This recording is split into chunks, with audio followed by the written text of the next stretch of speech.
The cruelest words are often the ones spoken 5 minutes before you lose someone forever. I used to think tears were a weapon, a way to win arguments, a way to bend people with sympathy instead of truth. That belief had kept me alive through years of building an empire where hesitation was expensive and emotions were liabilities. It also became the biggest mistake of my life. The first time I saw Claire Bennett cry, she apologized before wiping away the tears. The 10th time, she smiled through them. By the 100th, I had stopped noticing. Or maybe I forced myself not to. That Tuesday began like every other morning inside the Romano estate. My security team rotated shifts before sunrise. Phones rang with reports from Chicago, Boston, and Miami. Coffee filled the kitchen with its bitter scent while assistants rushed through schedules that looked impossible for any normal person. Outside, the October rain tapped softly against the enormous windows overlooking the gardens.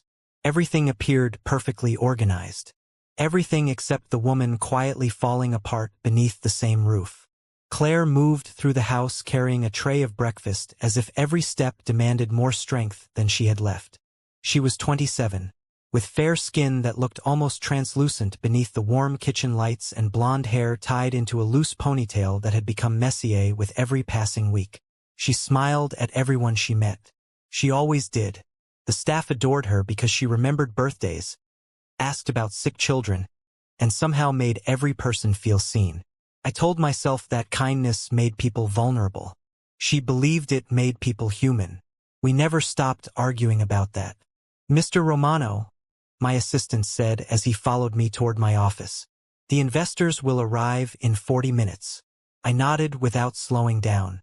Behind us, I heard the soft clatter of porcelain. Claire had accidentally bumped one cup against another. It wasn't enough to break anything, but it was enough for everyone to glance toward her. She immediately lowered her eyes. "I'm sorry," she whispered. She always apologized, even when nobody blamed her. I kept walking. Halfway down the hallway, I heard footsteps catching up behind me. Claire's voice was barely louder than the rain outside. "Ethan, do you have a minute?" I checked my watch instead of looking at her. "Not now." She hesitated. "It's important." My patience was already thin from 3 sleepless nights and a dozen problems waiting for me downtown. When I finally turned around, I saw fresh tears gathering in her blue eyes. They weren't dramatic. They weren't loud. They simply sat there, trembling, as though she was fighting herself harder than she had ever fought me. One of the housekeepers looked away respectfully. Another pretended to organize flowers on a nearby table. Everyone noticed except the man who should have cared the most. I exhaled sharply. "She's crying again?" I muttered, loud enough for everyone nearby to hear. Then I gave the sentence that would replay inside my head every night afterward. "Let her cry." Silence settled over the hallway. Claire didn't argue. She didn't defend herself. She simply nodded once, forcing a small smile that somehow hurt more than any accusation ever could. "Okay," she whispered. That single word followed me as I disappeared into my office. Meetings consumed the next several hours. Contracts, negotiations, conference calls, signatures.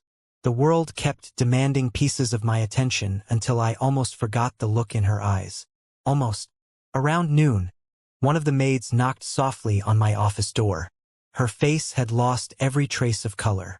"Mr. Romano," she said, struggling to steady her voice. We can't find Miss Claire." For a moment, I did not understand what the maid had said. The words reached my ears, but they refused to become real. Claire missing? That made no sense. She never disappeared. She always told someone where she was going, even if it was only a walk through the gardens behind the estate. I stood so quickly that my chair slammed into the wall behind me. Every conversation inside the conference room stopped. Half a dozen executives stared as I walked straight past them without another word. My assistant hurried after me, struggling to match my pace. "Every camera is already being checked," he said. "The guards are searching the grounds." I ignored the elevator and took the stairs 2 at a time. The polished marble that usually reflected confidence now echoed with something unfamiliar inside me. Unease. By the time I reached the main floor, the entire household had fallen into nervous silence. Housekeepers stood together whispering. Security officers spoke into radios with calm voices that failed to hide the urgency beneath them. Claire's phone rested on the kitchen counter beside an untouched cup of tea that had already gone cold. She never went anywhere without her phone. I picked it up. The screen lit for a second before fading again. No missed calls. No messages. Just a photograph of us taken nearly a year earlier during a charity event. She had been laughing because I had finally agreed to wear a ridiculous holiday sweater for the children's fundraiser. I remembered pretending to hate every second of it. Looking at that picture now, I realized it had been one of the few genuine smiles I had ever allowed myself. "We found something," one of the guards called through his radio. My heartbeat quickened before I could stop it. They had located her in the glass conservatory at the far end of the property. A place she loved because it stayed warm even when autumn covered everything outside with cold rain. I reached the building before anyone else. Moisture covered the glass walls, turning the flowers inside into soft blurs of color. The air smelled of wet soil, roses, and fresh lavender. Claire was lying on the wooden bench near the center of the room, one hand resting against her side as though she had simply fallen asleep while watching the rain. "Claire." I crossed the room faster than I thought possible. She did not answer.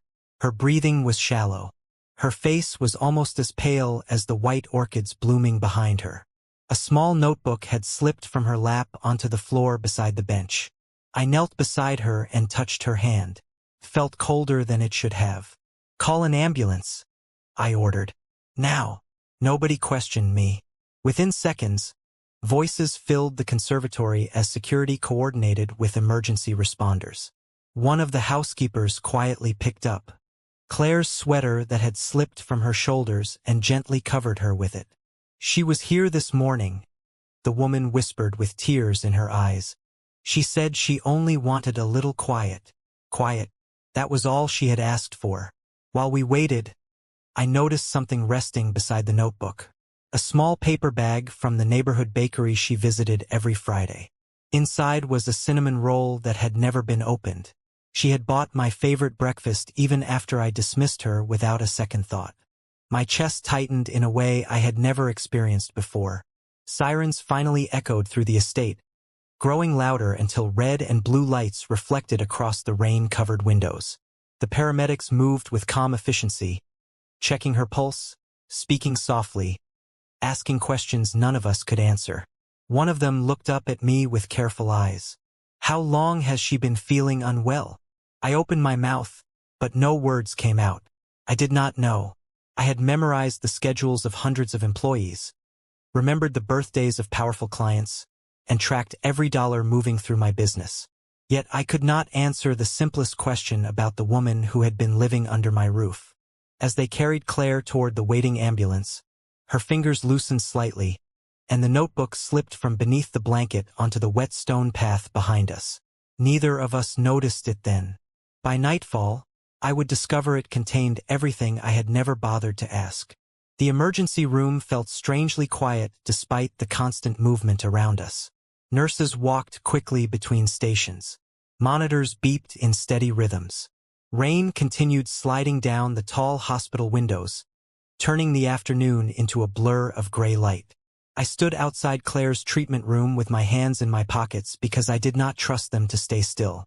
I had spent years negotiating with politicians, investors, and men who built entire careers on intimidation. None of them had ever unsettled me the way a closed hospital door did. After what felt like hours, although the clock insisted it had only been 32 minutes, a physician stepped into the hallway, holding a tablet. His expression was calm, professional, and somehow that frightened me even more. "Mr. Romano?" I nodded. "She is stable." The pressure inside my chest eased for exactly one heartbeat before his next sentence shattered it again. "But she has been living with severe exhaustion for quite some time. This did not happen overnight." I stared at him without speaking. He continued carefully, almost as if he had already realized I was the kind of man people usually chose their words around. Her blood work shows significant nutritional deficiencies. She is dehydrated, physically exhausted, and her body has been compensating for months. People rarely reach this point after one difficult week. This is usually the result of prolonged neglect of their own health. Neglect. The word echoed through my mind. Claire never neglected anything. She remembered everyone's appointments. She reminded the staff to eat lunch. She left handwritten birthday cards for employees whose names most executives never even learned. She would stay awake all night comforting someone else without ever mentioning that she needed rest herself. Why would she hide it? I finally asked. The physician lowered the tablet slightly. Many people who spend their lives caring for others become experts at hiding their own pain. They convince themselves they can deal with it tomorrow. Then tomorrow becomes months. He paused before adding quietly, "Did she recently experience increased emotional stress?" I could not answer. Instead, memories answered for me. Claire pushing food around her plate while insisting she had already eaten. Claire rubbing her temples before smiling whenever someone walked into the room. Claire quietly leaving meetings early because she claimed she had paperwork to finish. Claire standing outside my office several times over the past month asking if I had a minute. Every single time I had found another reason to say no. The physician's voice pulled me back. She should recover, but only if she rests and receives proper support. Recovery is not only physical. She has been carrying something heavy for a long time. Support. Such a simple word. Yet I suddenly realized how little of it I had given her. When the doctor walked away, I remained frozen outside the room. Through the narrow glass window, I could see Claire sleeping peacefully beneath a warm blanket. Without the color in her cheeks, she looked younger somehow.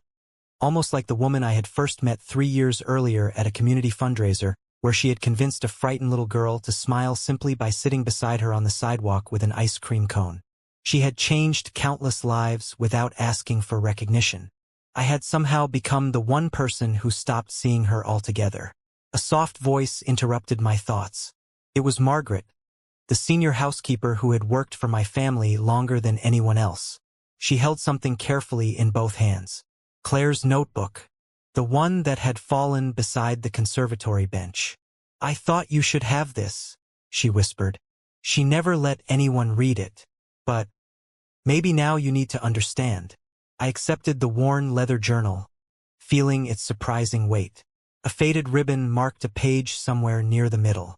I told myself I should respect her privacy. I told myself I had no right to read it. Yet as I looked through the hospital window one more time and saw Claire lying there with machines quietly tracking the heartbeat I had taken for granted, I realized the greatest violation had never been opening her journal. It had been never asking what was breaking her heart in the first place. I waited until the hallway outside Claire's room grew quiet before I opened the notebook. The leather cover was worn smooth around the edges, as though she had carried it everywhere for years. There were no dramatic confessions on the first page. No desperate pleas for help. Just neat handwriting and a simple sentence. "If I write it here, maybe I can smile tomorrow." My throat tightened before I even turned the next page. Every entry looked ordinary at first. Grocery lists, birthday reminders for members of the staff, recipes she wanted the kitchen to try during Thanksgiving, notes about flowers blooming too early because of the warm September weather.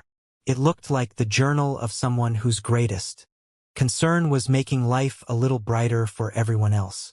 Then I reached the pages marked with dates from the previous month. Today Ethan skipped lunch again. I left soup outside his office. He never knew it was me, but at least he ate. Another page. Margaret's grandson passed his college entrance exams. We should bake him a pie tomorrow. Another. One of the new guards looked lonely. I hope someone invited him to dinner. Page after page, she noticed everyone. She carried everyone. Everyone except herself. My fingers stopped on an entry written only 3 days before she collapsed. The handwriting looked less steady than the earlier pages. I was dizzy again this morning. I almost dropped the coffee tray. I hope nobody noticed because they already worry too much. I closed my eyes for a moment before forcing myself to continue. The headaches are happening more often now. I should probably see a doctor, but Ethan has enough on his mind. His meeting with the investors is next week. I will wait until everything settles down. She had postponed taking care of herself because she thought my schedule mattered more than her health. I swallowed hard and turned another page. There was no bitterness, no anger, not even disappointment.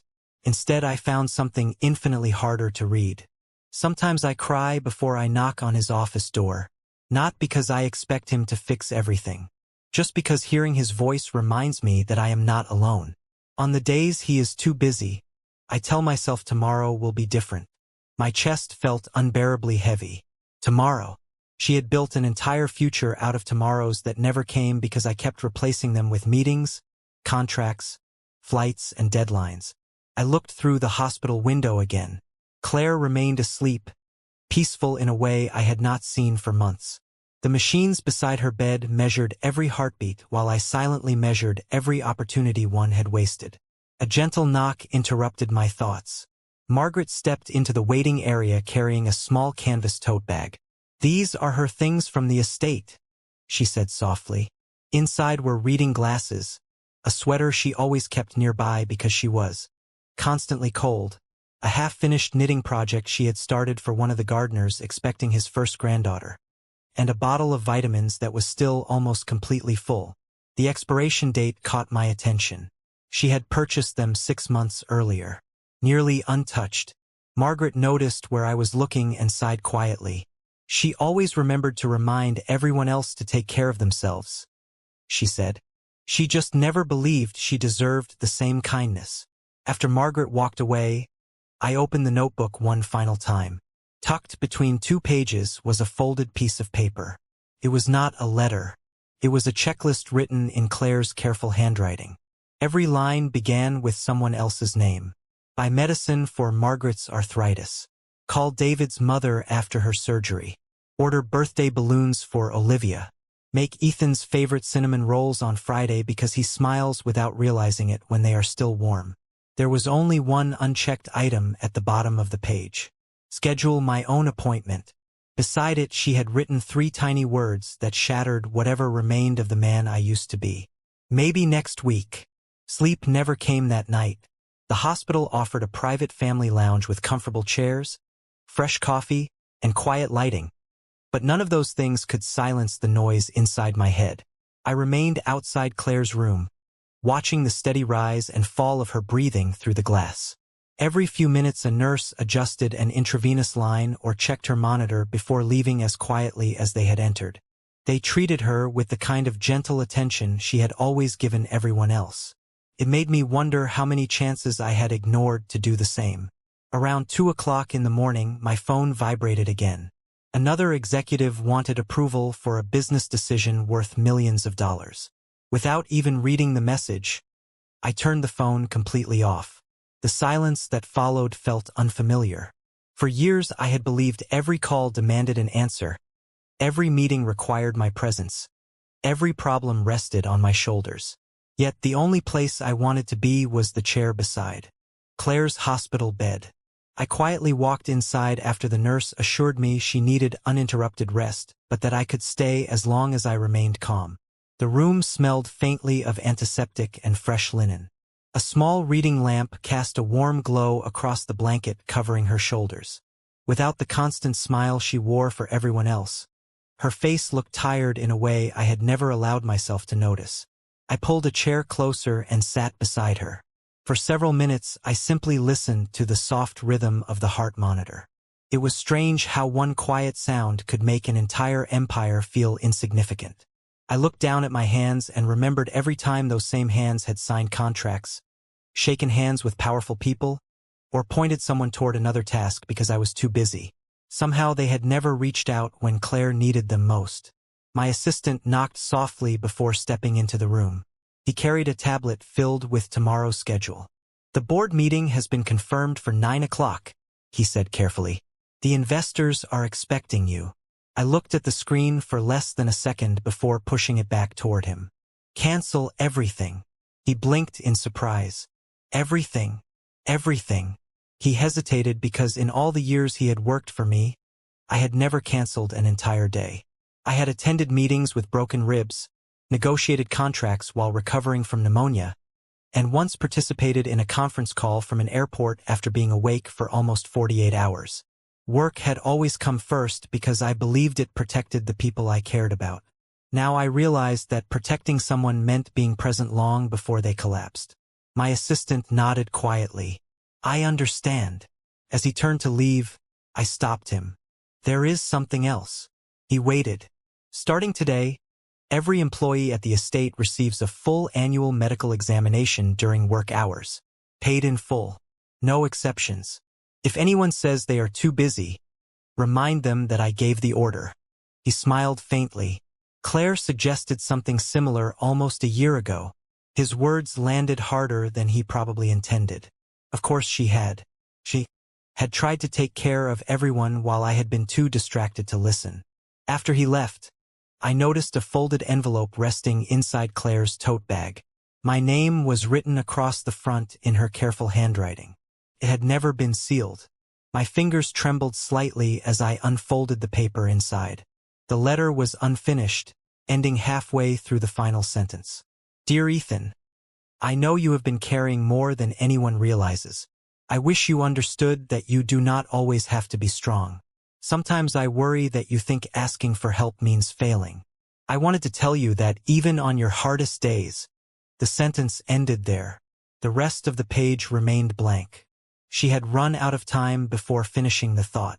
I lowered the letter and looked back at Claire sleeping peacefully beneath the soft hospital lights.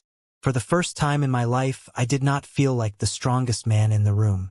I felt like the one who had needed saving all along, and the only person who had ever truly known it was still asleep, carrying a kindness I had spent far too long mistaking for weakness. Morning arrived without bringing relief. Pale sunlight filtered through the hospital windows, replacing the cold gray rain with a quiet golden glow that should have felt hopeful. Instead, it only revealed how exhausted I had become. I had not left Claire's bedside except to speak briefly with her physicians, and every update sounded almost identical. She was stable. She needed time. Her body was finally resting after months of pretending it did not need to. I sat beside her with the unfinished letter folded carefully inside my jacket pocket. Every few minutes I caught myself looking toward the door, expecting someone to walk in and explain that this had all been a misunderstanding. No explanation ever came because the truth had already been sitting beside me the entire time. It was just one I had refused to see. Later that morning, Margaret quietly entered the room carrying a small paper box tied with a faded blue ribbon. I found this in the pantry, she said gently. Claire asked the kitchen to keep it fresh every Friday. I opened the box and immediately recognized the sweet scent of cinnamon. Inside were 6 homemade cinnamon rolls, still wrapped individually. Attached to the lid was a small handwritten note. If Ethan skips breakfast again, please leave one outside his office before 9 o'clock. He pretends he is not hungry, but he always eats it once nobody is watching. I stared at the note until the words blurred together. She had memorized my habits with remarkable patience while I had overlooked the warning signs she carried every single day. Margaret remained silent for a moment before speaking again. Do you know why she cried so often recently? I slowly shook my head. She looked down at her hands. Neither did we. Every time someone asked, she smiled and changed the subject. She always protected everyone else's feelings before her own. After she left, I walked into the hallway searching for fresh air, but the walls seemed to close around me instead. A young father was helping his little daughter walk beside him after a routine checkup. She reached for his hand without thinking, and he immediately slowed his pace to match hers. Such a simple gesture, so effortless. I wondered how many times Claire had reached for me in quieter ways that never looked dramatic enough for me to notice. Back inside the room, my assistant approached with a folder containing reports from the estate. Security completed the camera review, he said carefully. There was nothing suspicious. I accepted the folder anyway. Hour after hour, I watched the recordings from the previous weeks. Claire greeting every employee with the same warm smile. Claire leaving books outside the staff lounge for anyone who wanted to borrow them. Claire quietly placing fresh flowers in empty spaces because she believed beauty could change a difficult day. Then another recording appeared. She paused outside my office door holding 2 mugs of coffee. She took a deep breath, wiped away tears with the sleeve of her sweater, smiled at her own reflection in the glass, and knocked. A minute later she walked away alone, still carrying both cups. The timestamp matched a morning I barely remembered. I had been preparing for an important meeting. I never even opened the door. Another recording showed her sitting alone in the conservatory just before sunset. She looked toward the estate as if hoping someone might come looking for her. After several minutes she quietly stood, brushed away another tear, and walked back inside with that familiar smile already waiting on her face. I closed the tablet because I could not bear another second. There had never been a hidden enemy plotting against Claire. There had never been a stranger responsible for the sadness growing behind her eyes. The person who had dismissed her tears, postponed her hopes, and convinced her that tomorrow would always be enough was sitting in the chair beside her hospital bed. For years I believed the greatest threat to the people I loved would come from somewhere outside my walls. I finally understood the truth. The man Claire had been waiting for to notice her pain had always been me, and I had arrived far too late. By the 3rd morning, the hospital had become the only place in the world that mattered to me. The endless stream of business updates had stopped because everyone finally understood that I was not coming back until Claire did. My office downtown remained empty. Meetings were postponed indefinitely. Deals that once seemed urgent no longer deserved a second thought. Every morning I walked the same quiet hallway before sunrise, carrying a fresh cinnamon roll from the bakery she loved, even though I knew she could not eat it yet. I placed it beside the window anyway because the warm scent reminded me of home, and I hoped that somewhere beneath the silence surrounding her, she could still recognize familiar things. Her physician entered with a reassuring smile that I had not seen before. "Her vital signs continue to improve," he said. "The hardest part now is giving her body and mind enough peace to recover. Healing is rarely fast when someone has ignored their own needs for so long." I thanked him, but his words stayed with me long after he left. Peace. I had spent years believing I could solve every problem with resources, influence, and careful planning. Yet none of those things could purchase the one gift Claire needed most: time to breathe without carrying everyone else's burdens. That afternoon I returned to the estate for the first time since bringing her to the hospital. The house felt strangely different. It was spotless as always, but something essential was missing. The laughter she shared with the kitchen staff had disappeared. Fresh flowers no longer appeared in unexpected corners. Even the golden retriever she had rescued years earlier wandered through the hallways, searching every room before quietly lying outside her bedroom door. The entire house seemed to be waiting for her. I walked into the conservatory where she had been found. Rain had finally stopped, leaving tiny drops of water sparkling across the glass ceiling as sunlight poured through the windows. The wooden bench remained exactly where it had been. Beside it sat a small watering can and several healthy orchids blooming with remarkable color. Margaret noticed me standing there. "She watered them every morning," she said softly, "even on the days she barely had enough strength to stand." I looked around the room and realized every flower was alive, because Claire had continued caring for them while quietly neglecting herself. Before leaving the estate, I gathered every employee in the main living room. Some looked nervous because they had rarely seen me call everyone together without a formal reason. I looked at each familiar face before speaking. "For years, I believed success meant never slowing down," I said quietly. "I was wrong. Starting today, no one in this house will apologize for needing rest, asking for help, or taking care of their health. If anyone feels overwhelmed, you speak.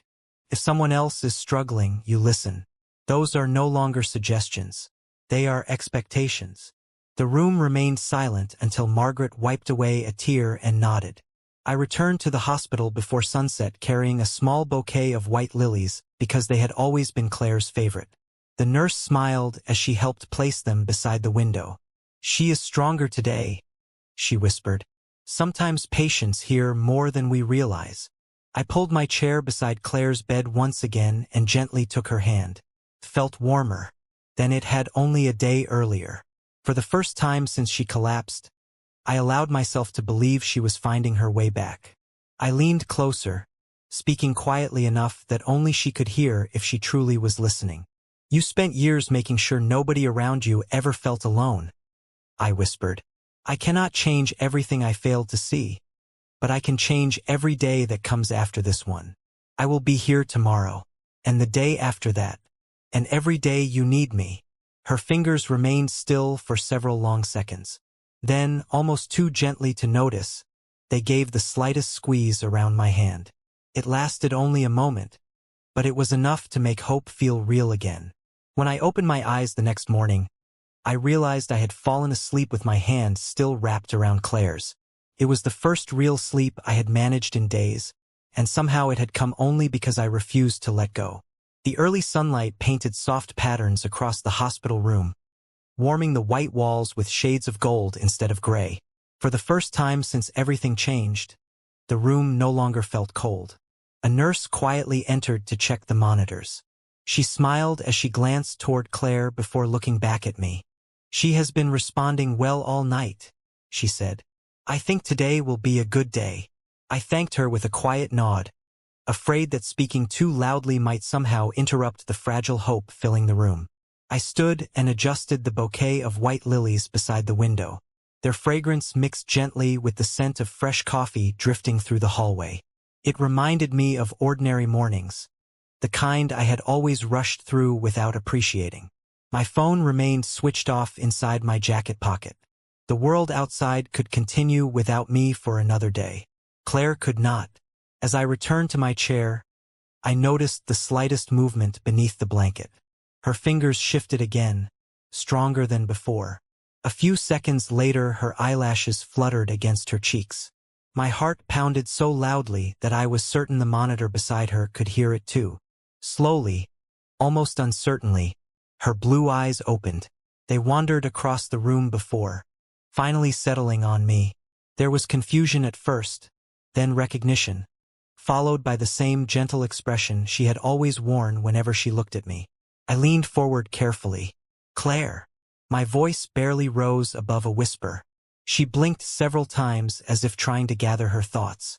Her lips moved, but no sound came out. I reached for the glass of water the nurse had prepared and helped her take a small sip. She smiled faintly in appreciation before looking at me again. I expected questions. I expected fear. I expected her to ask what had happened. Instead, the very first words she spoke broke something inside me forever. I am sorry, she whispered softly. Her voice was weak but unmistakable. Did I make your week more difficult? I stared at her in complete disbelief. She had awakened in a hospital bed after pushing herself beyond her limits for months, and her first concern was whether she had become another burden for me. I felt my eyes burn with tears I no longer cared to hide. I slowly shook my head.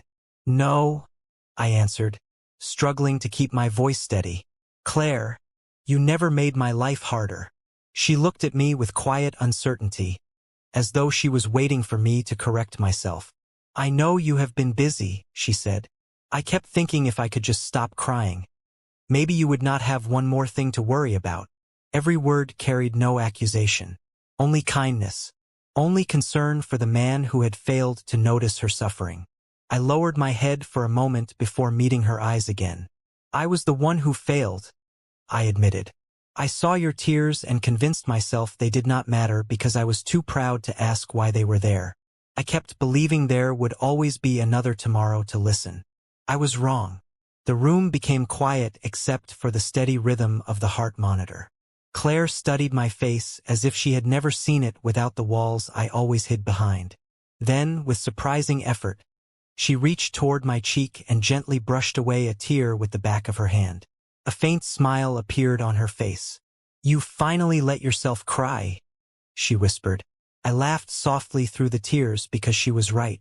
After everything that had happened, the strongest thing I had done was stop pretending I had to be strong all the time. At that moment I understood that Claire had never wanted my power, my success, or my protection.